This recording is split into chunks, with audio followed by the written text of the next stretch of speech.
So far, we know that an IP address is the address of a device in a network, and usually it looks like this. Now, this is the IPv4 address or IP version 4 address. This is the version of the IP address that majority of the current internet relies upon. It follows this pattern: A.B.C.D, where all these letters can be replaced with an integer from 0 to 255. Which means this is an IP address, this is an IP address, this is an IP address, and so on. But what about this? Or this?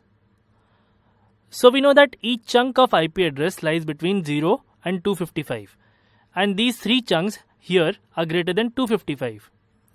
Hence these two are not IP addresses. Now if we calculate all the possible variations of this IPv4 pattern, the total comes out to be 4.2 billion. This means that only 4.2 billion IP addresses exist.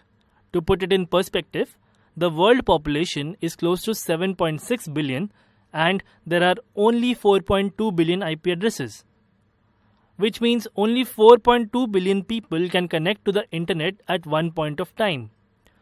So this becomes a problem. To tackle this, IPv6 address was created.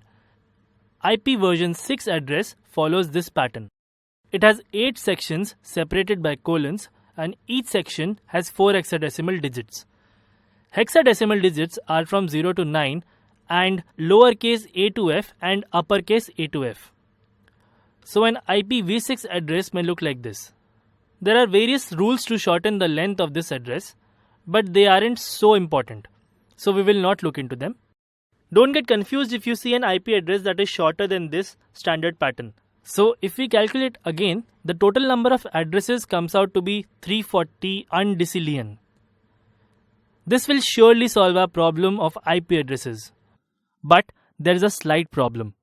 Since IPv6 addressing is a newer technology, the old devices do not support it. So until we replace all the old devices with new ones, we will have to deal with a combination of IPv4 and IPv6 addressing.